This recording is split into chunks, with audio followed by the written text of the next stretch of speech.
Hello? Bill Butler. Billy? Yes? What Who's this? What you doing, bud? This is Mick Strawn. Hey, how are you? I'm I'm fine. just sitting here waiting for your phone call. Yes, and you know what? I called. That's pretty good. And I'm here. Are we on the air now, or are we just chit-chatting? We're on. We're actually all set up and ready to go. I would like to introduce you to somebody. This is Kurt Thomas. Well, hello there. I'm going to call you Mr. Butler right now, unless you Hi. tell me otherwise. Hey, Kurt, that sounds really familiar. Your name, I probably know you, but I live with my head in the sand. I doubt you know excuse me if I don't but remember. you never know. Kurt actually is my partner and in this little little podcast thing that we do. Yeah. I'm so excited about this. So tell me about your show. Like, how many have you guys just started, or how is this? I've always wanted to do one. We always, you know what? We started in September, early September, Yeah. I think. And we're already getting like tons of downloads. And we've got like 800 downloads, and basically what it is we do a review that falls apart fairly soon, and then becomes me just rambling, and Kurt trying to put me back onto the track. Yeah, it's kind of turned into a half and half situation. Yeah. Where we do a review and then I let him ramble. Yeah, me and Mike Deke started playing around with. We were doing Mike and Billy's Drink and Drive-In, where we would show movies that we had worked on, and then we would talk about them while we got completely hammered. Yeah. And same thing. Like we would go completely off track and start talking about other things. Oh yeah, we got to get back to the movie. Better get back to the movie. See, that's a good idea. The thing is I've never needed to get drunk in order to go off track. I just go off track. Yeah. Well, I'm really happy to be here. Thank you for inviting me. I got to tell you something. I have become such a fan of yours over the last couple of years because I have certain people that I'm constantly. Rachel Talalay, when my sister died 4 years ago, Rachel Talalay said, you should go in and look at your legacy. And after I looked up what the word legacy meant.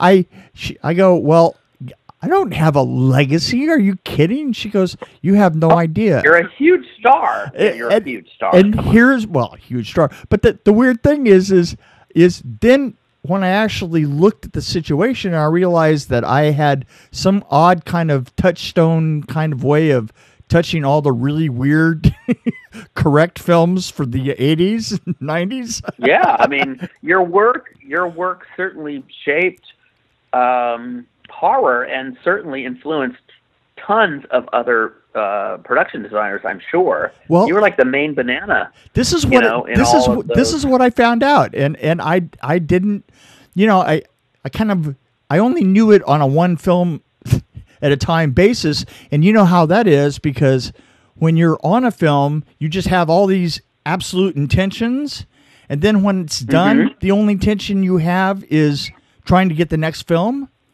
Yes, of course. You know what I mean? Yes. Oh, absolutely. That Friday night where it's your last night of work is the worst night of your life. Right, like, exactly. Okay. It's like, who am I going to fool next? Who am I going to fool next into hiring me? That's absolutely it. It's who am I? Who can I dance in front of? Yes. So I can make. Speaking of, go ahead. Speaking of, even on Chainsaw Massacre, the Leatherface movie I did for New Line, I remember I was living with Viggo Mortensen at the time, and I never thought in a million years I was going to get that film, and I ended up getting it, and I called my parents. I was like, well, I don't know how, but I fooled them again. They somehow think I know what I'm doing.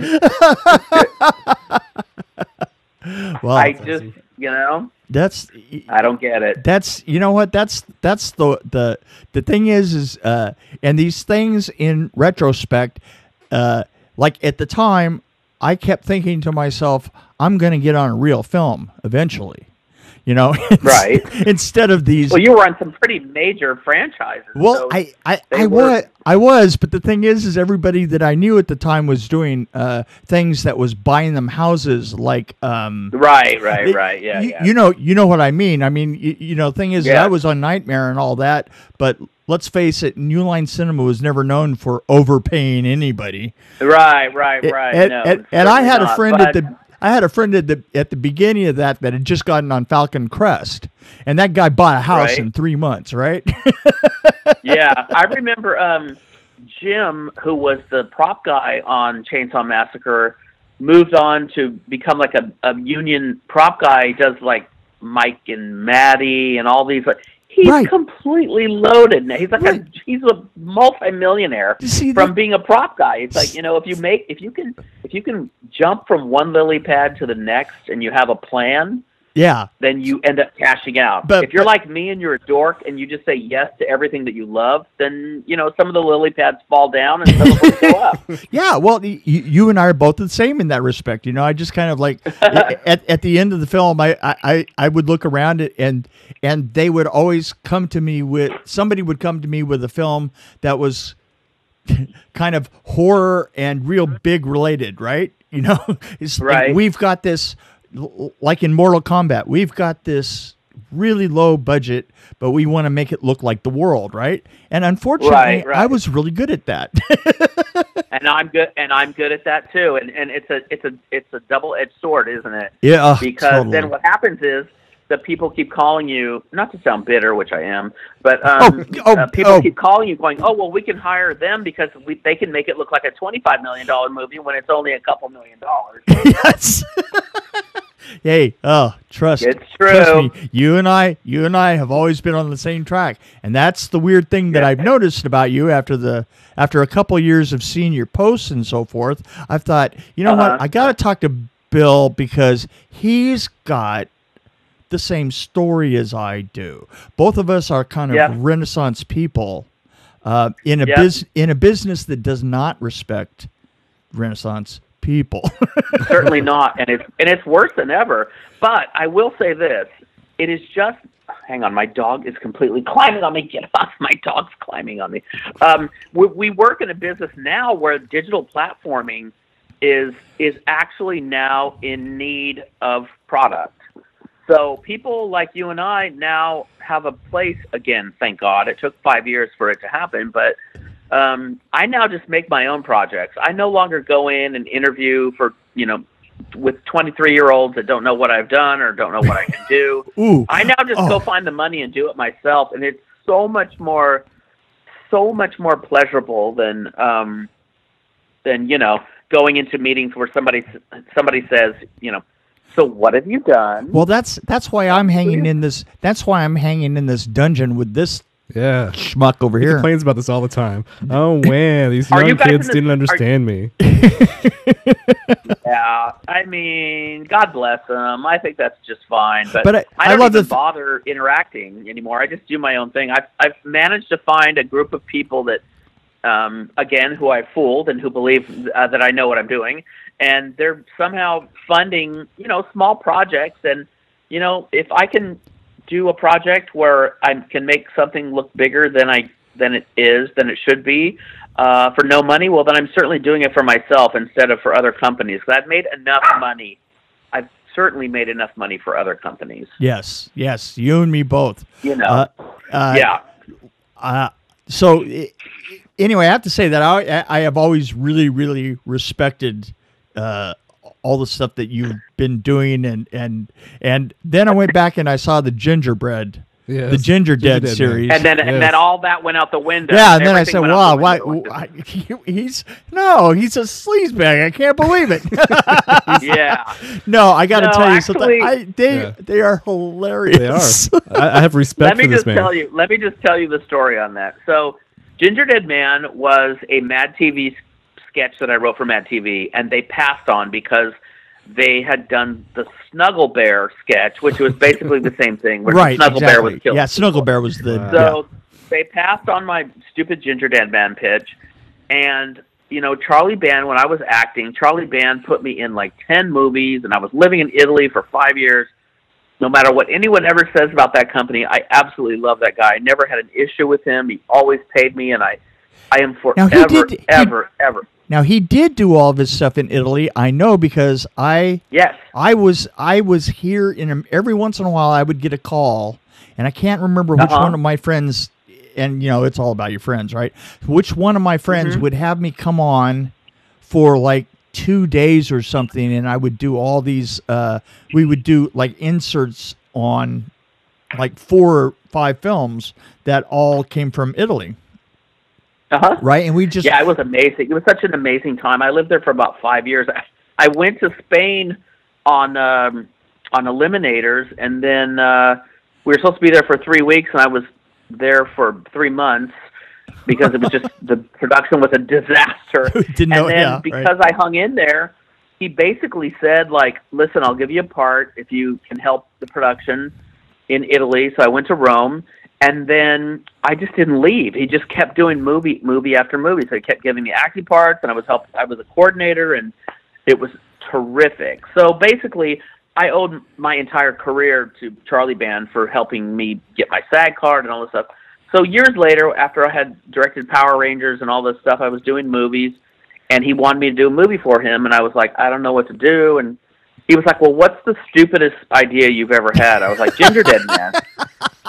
And he goes, you're filming it in a month. Yeah. I was like, all right. So I wrote this sketch into a movie that Mad TV had passed on, and I turned to my script, and he was like, okay, you just wrote a $5 million movie. I was like, oh, okay. He's like, all right, how about I buy the idea off you? I was like, that's fine. Like, I honestly did not care about it. Wow. Yeah. So he gave me $500 for the idea, and he and some other guy made the first movie.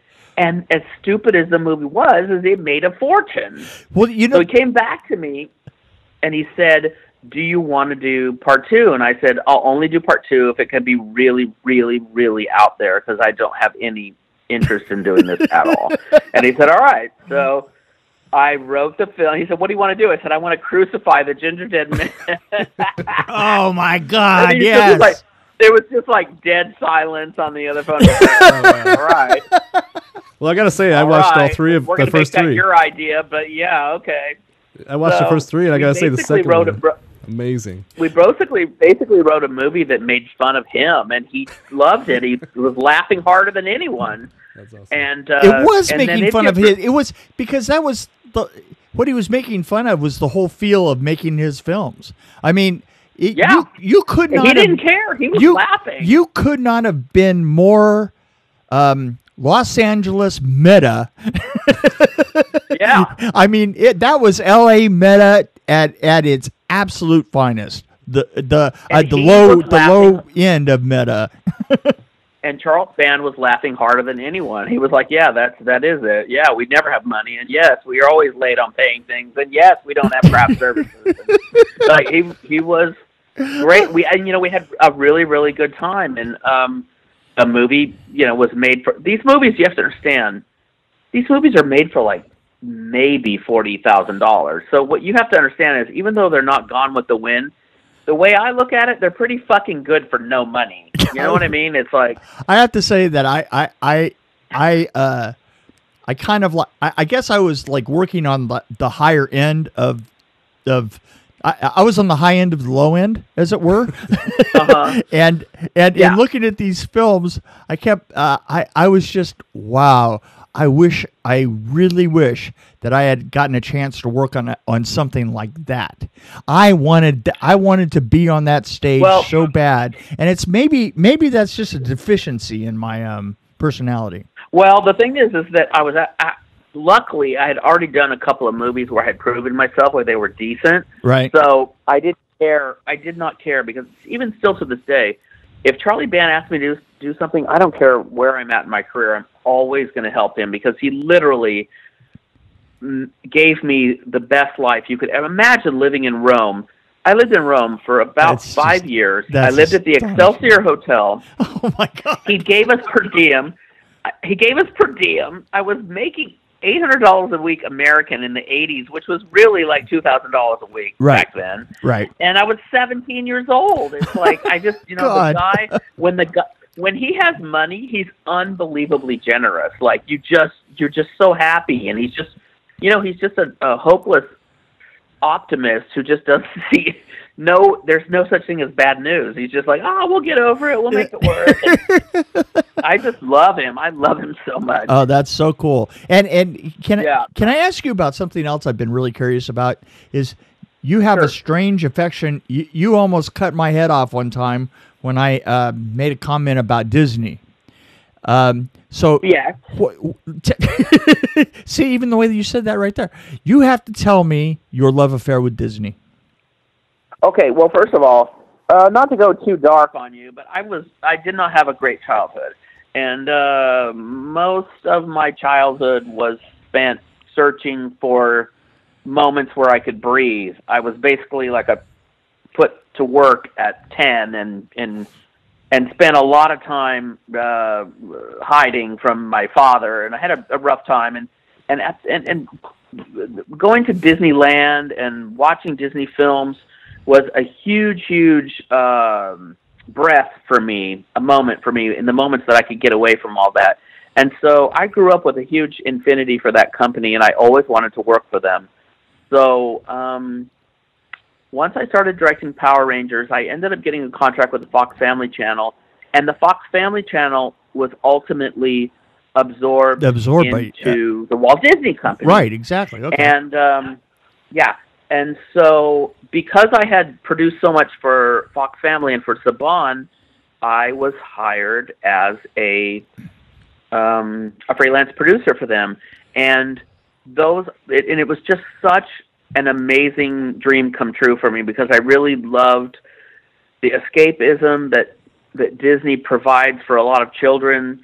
As much as it seems cliche and sort of, kind of eye-rolling for some of, I'm bitter as they go, but for me as a child, it made me believe that there was somehow a happy ending when things were not good.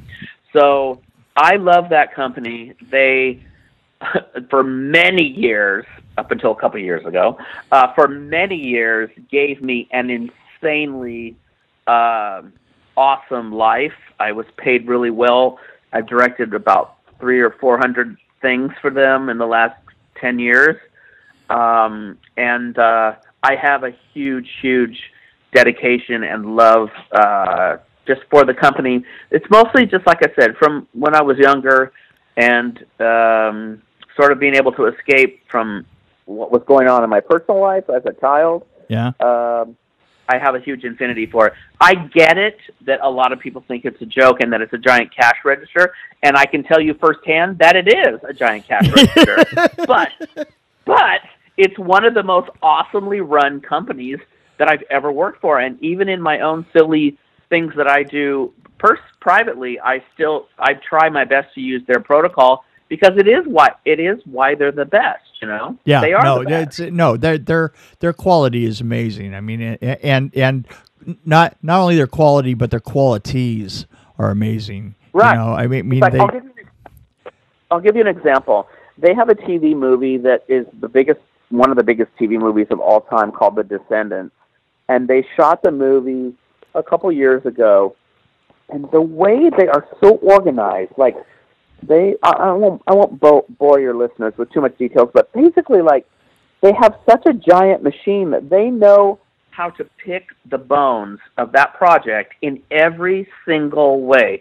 There's sing-along videos, there are dance choreography videos. That's merchandising. There are commercials.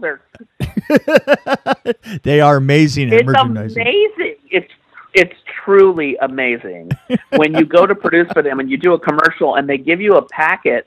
It's like Happy Hanukkah from The Descendants, Happy Easter from The Descendants. That's so great. Happy 4th of July. Oh my God, it's a summer spectacular from The Descendants. Like, they're so smart, They are. I'm so inspired by the way they operate. I have just tremendous respect for them. So I'm sorry if I bit your head off, but I'm a nerd. Yeah, I'm a Disney nerd. And, you know. Bill, I think that that I totally love and respect you. You and Kate are a couple of my dearest friends. I mean, totally. I love Kate so much too. I'm so mad she's in New York. I never get to see her. Yeah, really. I mean, was she going and getting married and all that stuff? Oh God. Yeah. Oh God. No comment. So, I didn't really know this until I started to check that you've been killed by a lot of people. Yes, I have. Yes, mostly in show business. And he's an excellent screamer too. And Kurt told me that I'm very proud of that. That he thinks he really respects your scream. Yes, I mean Chainsaw, for example. I don't know what to say, Kurt. That's you can at least buy me dinner first. Well, the armadillo alone, that scene right there. Yeah, the armadillo. That scream was the most amazing scream. Yeah. I'm like, now, did he practice? Let me tell you something about. Ouch. Let me tell you something about that armadillo. That armadillo had a better trailer than both Kate and I. Everybody was talking about that. Wow. Yeah, everybody was talking about that. Is that so cute? And then they put the little drop of blood on his nose. I didn't think I was going to be able to get through the scene. It was so sad. I think they sedated him, didn't they, to make him go something like that. You know, it's like God. I just remember, you know, that there were two things that I definitely remember that people kept talking about, like through the whole making of the show. And the one of them was the armadillo, and the other was the arm when the chainsaw went through the tree, and we were watching it in dailies, and there was this arm gag that was supposed to happen. So the arm was supposed to be flailing, and they did it with a mechanical arm, and it didn't flail. Oh, right, yeah. Remember, it just hung in. You remember that everybody started to greet each other that same way, like they put their arm out straight out, and then just let their hands swing. Dummy, right? Yeah, right. Just let their hands swing. Yeah, hilarious. But that and the armadillo seem to be the major topics of discussion. Fucking armadillo, and then they shamelessly put like fishing wire on the armadillo's foot to make it like kick because it was so knocked out that it wouldn't. Right. I remember. You know the thing that drives me crazy about that scene is when I'm picking up the rock, you can see me squishing the rock. It's like a spongy rock. Yeah, right. You can see me like squeezing it. Like, what the hell was What the hell is this? I was so pissed because earlier that day, I think we had production offices in Valencia, correct? Yeah, we were up in Valencia somewhere, yeah. And I went for a fitting for something, and I was we had already been filming. I don't know why for some reason I was meeting with the publicist, Janice, I think her name was. Yeah, right. And I was in the office, and I heard Bob Engelman in the production office say to one of the other publicists, listen, there's not that big of a cast, and William Butler is killed off at about page 50 from what I can tell, that seems to be a blessing in disguise. So don't worry about interviewing him too much. Oh! And I overheard him. Oh my God! Office and was like, "What?" And he's like, "Oh, hey, buddy!" Like, yeah. Bob Engelman had this way of turning things around. Like, oh, yeah. Hi. Like, we were, listen, Bob would be the guy that would go, "Hey, we were just talking about you." Yeah. And you know how I am. I said, well, I guess it's lucky for me that this company's too fucking cheap to recast me. So I guess you better find something you like, buddy. Find something you like in the performance. Hey, and you know what? We've killed you before, so. Yeah. It's all good. And he was one of the best actors. I got to say that. But yeah, he was. He was one of the better actors in that movie. Yeah, there's some terrible ones. But no, I won't mention names. No, I won't mention names. No. But no, he was the best. Who? I want to know. Who? Who do you think was worse? Well, for one, I didn't think Viggo Mortensen was. Oh, he didn't care about that movie. We were roommates. Yeah, right. We were roommates. You could tell he didn't care about that movie. Why don't we just go past that? We were roommates at the time, and he was already kind of getting famous. Yeah, and he helped me during my rehearse, and then I got the part somehow. I have absolutely no how. They auditioned everyone in town for that, and I just was like, I could not believe it. I heard from Jeff Burr that Bob Engelman said, he's like Michael J. Fox. You can't afford Michael J. Fox, so put him in the movie because he looks like Michael J. Fox. And how did you like working with? How did you like working with Jeff? I love it. I love Jeff. Awesome. Jeff to me was the thing about Jeff was, to me, he was kind of like me in a way, because he was just super casual and didn't seem to fit. Yeah. Didn't seem to fit in Hollywood at all. Oh, talk about beat down! They were so mean to him. Yeah, they really were. literally, in all the times that I've been in Hollywood, he's literally like one of the only real artist directors that I think I've ever worked with. He really is a real director. Yeah, right. And they just busted his chops. They busted his chops every day. You know, you were there. It was horrible. Oh, yeah. I mean, watching them beat him down. Well, the thing is they always seem to give him two instructions at the same time. And here's the thing, and I really blame Bob on this, is Bob had that way of telling you to do two completely different things at the same time and making it sound reasonable. You know, well, he'd flip-flop in a flip-flop in a second. If somebody said something, he would flip-flop in a sentence. He would flip-flop. He's a very, very, very good producer, but he is not a director's producer. I think we can all agree on that. No, I'm agreeing, especially because he's terrifically. I did Blade with him, and he was. Yeah, he left the crew out to hang on that. The business is like. The thing about show business is it not only tolerates bad behavior, it oftentimes rewards it. So, everybody has their way of working. Toleration is not the thing at all. Honestly, the thing is it exacerbates it. And let me tell you, when I was working on Blade, this is exactly what Bob said to me about halfway through. Blade was the worst knockdown drag out fight I had ever been on, and the director was an incredible asshole, and just he just loved bad behavior. He's the one that Sean Connery just about neutered on the stage, right? And the thing is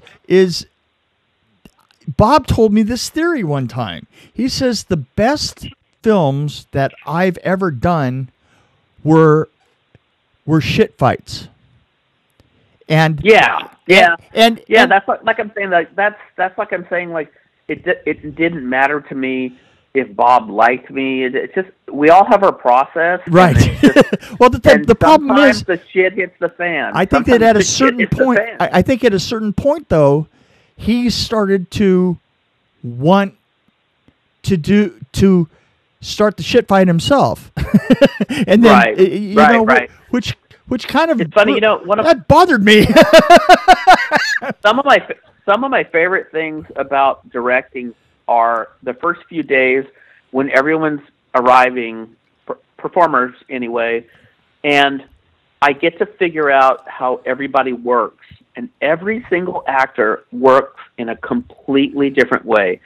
Some people rip their pages out and they only know their lines.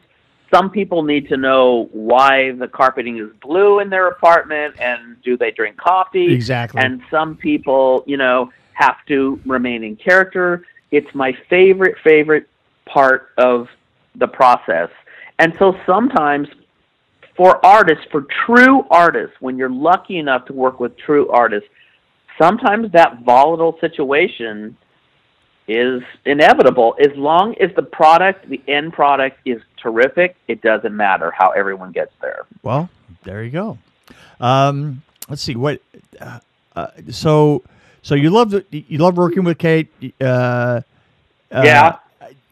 I think Joe Unger's brilliant. Oh yeah. I was going to tell you. So Viggo and I got the part, and Viggo was helping me run lines. I was getting really scared. I had many lines. I'm really slow at studying. And then he kept saying, "Well, who's playing Tex? Who's playing Tex?" I said, "I don't know."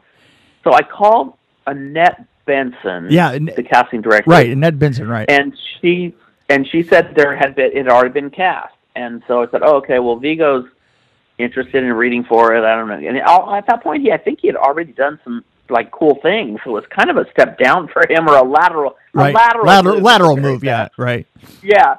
And as it turns out, the guy who had been cast as Tex booked a car commercial that they were doing like 20 spots, and it was like a year-long thing, and he was making like 10 times the money that, you know, any of us got. Right. So he quit. He bailed on the thing, on the movie. So I told Viggo, and Viggo went in and had a meeting, and they cast him. And it was so awesome because me and Kate and Viggo would drive to work every day out to Valencia. In the same car? Clean as a whistle.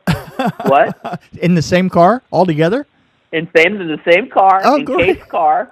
And we would drive out there as clean as a whistle. We would come to work. They'd throw dirt in our face and spray us with blood. And we would work, and then we would drive back to Hollywood covered in blood and dirt. And there are a couple of pictures that I've seen. It was the best time. Oh, there are a couple of pictures of you guys that I've seen before. One particularly of Kate, where all you can see is her smile at night because she's so like in blackface. Yeah, like she's almost like in black. You can't because covered in blood. Got so much blood on her. I know, it was horrible. We would drive home that way. We would just be like, I am not showering, and I think we had troubles with it. We had troubles with the Teamsters. I think at a certain point they're putting gasoline in our water in the trailers. Oh, wow. And we weren't allowed to like bathe or wash our faces or anything, so we would just be caked in dirt and blood and just drive home and be like, "Oh God!" Well, it was crazy. I have to say that I loved you in that. I totally love you and your work and everything. And what I wanted to ask is, so what are you doing now, buddy? Because I know that you're hard at it. Yes. So in around I would say 1998, I got really tired of auditioning, and you know, the truth of the matter is that I was a writer at National Lampoon, and I had written a ton of stuff, and I just decided to shift gears and start writing more, and one thing led to another, and I just started writing movies, and somehow I managed to bamboozle my way into writing and directing my own project. Yeah. And I have done like about 10 or 11 films since then, and I do larger stuff, I'll do smaller stuff, I do short films, I do music videos, and I absolutely love it. I'm really happy. And in the last couple of years, I've started just doing projects myself where I've managed to find a credit line where I am able to do, moderately budgeted film projects. And I'm launching a family label. So I just recently completed my Babysitter, the Superhero with Miley Flanagan from Disney. I want to see that as soon as it happens. I've been following you on it, and of it's course, cool. You know, if there's any chance in the future that you need an old fat guy to come design a bunch of crap for you. Well, that's if I don't do the part myself. Well, hey.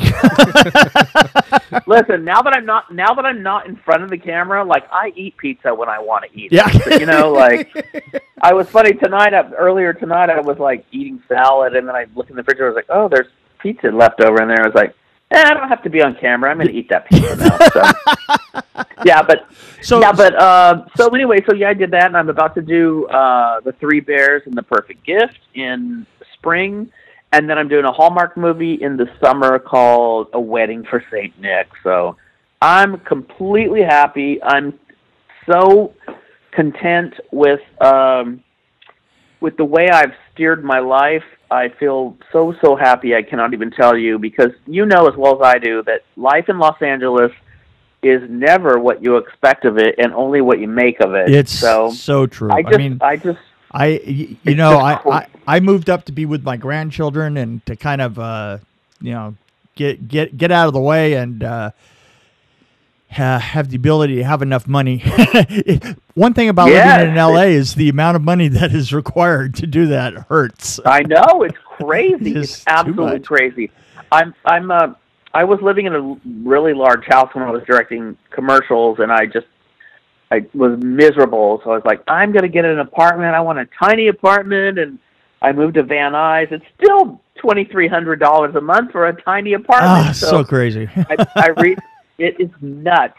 So I recently was like, screw it, I'm going big again. I just got a house. I'm going to move in actually next Thursday. Oh, yeah, that's right. And you're moving here. And in fact, I am. You were saying, I want to thank you so much for actually following up and giving us this interview, even though I know that you're trying to get stuff together to get out of your house. Oh, no, I really, really, for one, I have gigantic respect for your tremendous talent. And also the fact that you understand that I'm being funny and not an asshole on my Facebook page. That's major bonus point, because not everyone's in on the joke. Oh, I think that I'm in on your joke. I'm in on your joke. Yeah, hideous human being. You're a hideous human being. But I am. I'm a very God, I love you. show pony.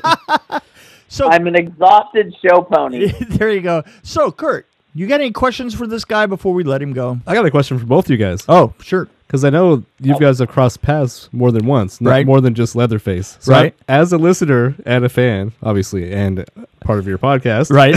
I kind of want to tie you guys together and find out more about other projects you've worked on. Well, you know what? Maybe when you've run into each other. I'd have to take a look at everything that Freddy's Nightmares. I couldn't even remember this, that somebody had said that you were on Freddy's Nightmares with me. And I don't know, because I was on that show was I was on Freddy's Nightmares, and it was so fast that I barely remember being on it, to be honest with you. Oftentimes I thought we would be rehearsing and we were actually shooting. So yeah, well, yes, I was on it. Well, we did like 380 we did 330 sets in 8 months. And and I have to tell you, and we did every weird ass imaginable thing that you could even dream up. I mean, I don't remember any of that show. I was in an episode that involved claustrophobia, and to be perfectly honest with you, I could not even tell you what I did. I just know that I believe me, I worked on it too, and I couldn't tell you a thing about it. One of the things it happened so fast. I got there. It was at Cal State Northridge. I do remember we were filming there. Right. And I got there, and I'm not kidding when I say to you, I would oftentimes think we were rehearsing, and they go, "Okay, moving on." I'd be like, "Wait a minute, did you film that?" That sounds going that fast. Well, that sounds like that show. We were not shooting on 16 on that show. Was what? I feel like they were shooting on 16 millimeter. Yeah, we were shooting 16. Maybe I'm wrong. Yeah, we were shooting 16. Yeah, yep, I do remember. Yeah, me and Stuart Fratkin.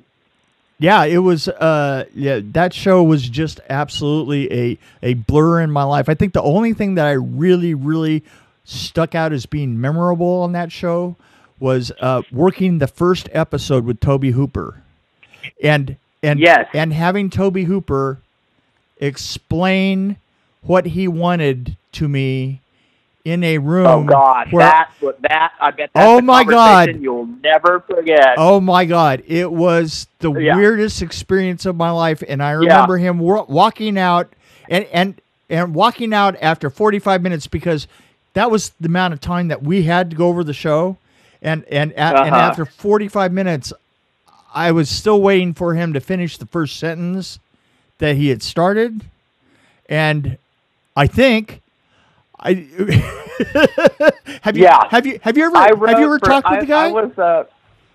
My writing partner and I were hired to write for him for about a year and a half, and I got to tell you that I have never been so dumbfounded in all of my life hearing him talk about the things that he wanted. I need to get we'll get the camera up.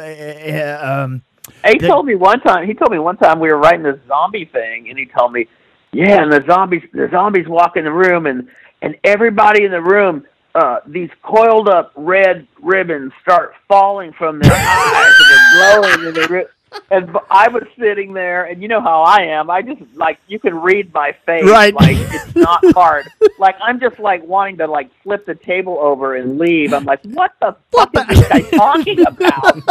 But I will tell you a very, very, very good Tobe Hooper story that you will love. Okay. So, after we navigated this nonsense of ribbons falling from people's eyes and all his crazy notions about zombies, we finally got a screenplay that he liked, and we went to Lakeshore Movies, Lakeshore whatever it is, Pictures, and we were pitching the movie. And as Aaron and I were pitching the movie, the 23-year-old production executive said to Toby, "Well, what's your vision of this project?" And then Toby was like stroking his beard, and he goes, "What's my vision of this movie?"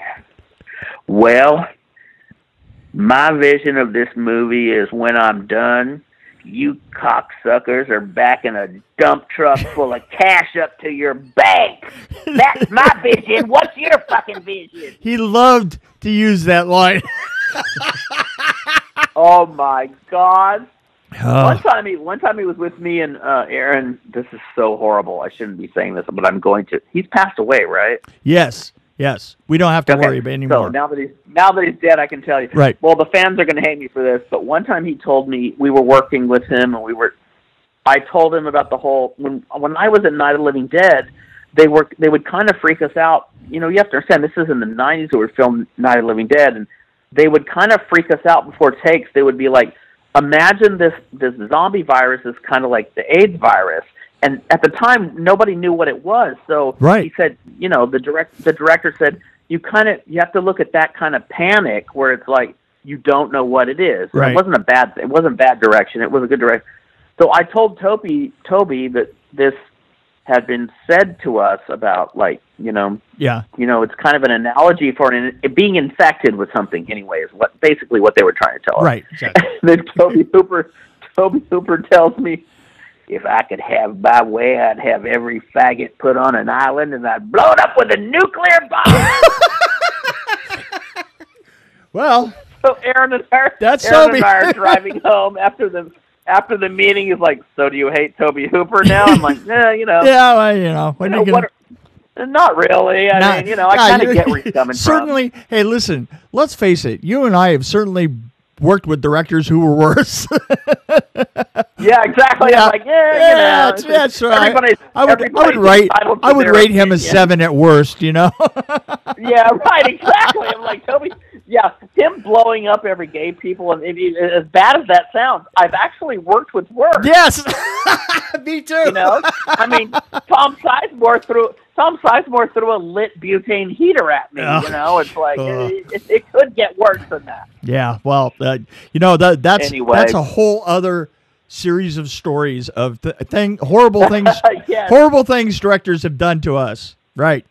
Oh yeah. There you go. I get it. Now Hollywood, bitch, right? No, not so much that, but we artists, we're not for everyone. Like, we just are fucked up. And I've often said that I think that after a while, I started to believe my own press. And at that point, I thought that then I'm worthless. So if you're working in Hollywood, you start to believe you start to believe the person that you had become. Then you got to move on. No, I always have my father sitting on my shoulder, whispering into my ear, "You fooled them. You're fooling them. How are you fooling them?" My honest to God, Bill, I'm not kidding you. My dad, every time that I saw my dad, and I never got along that well with him, but every time that I would see him, he would say, "So are you still fooling them?" Yeah, same words. Exactly. You and I had dads that told us. When are you going to get a... I would be like, "I'm starring in Friday the 13th, Part 7. When are you getting a real job?" Yeah, exactly. My dad told me, "You should be a phone operator at Montgomery." Yeah, Montgomery because Ward. that you could handle. That you can handle. You get good benefits with that kind of a job. Right. Yeah, exactly. Yeah. My grandmother said when I got cast in something, my grandmother told my brother, "Well, he doesn't look anything like the people in my soap operas, so I don't know how he's going to make a living." Oh, well. Turns out she was right. No. Yeah, well, yeah. Anyway. There you go. Well, buddy, hey, listen. Thank you guys for having me. Listen, this has really been a blast. I sort of got you know, in 6 months or so, I'm going to grab you again and just see what you're doing then. And for sure. And you tell me about it. So anything. For sure. And you know what? Seriously, thank you so much. And I know you don't know me very well, but I am a gigantic fan of your work. I think I'm tremendously influenced by all of the amazing texture that you were able to add to all those projects. And I'm positive that you did not have a lot of money doing it. No, it's true. So I am a fan of yours, actually. Oh, so thank you very much. And you know that is reciprocated. And I'm a fan of both of yours. Thank you. Just so you know. Absolutely hate doing interviews, but when you ask, you are the first person that I would absolutely say yes to. Oh, so, thank you so much, buddy. Thank you both. Okay. Thank you both. Hey, listen, you have a great evening, okay, buddy? Thank you, you too. Okay, man, bye. I'll talk to you soon. Bye.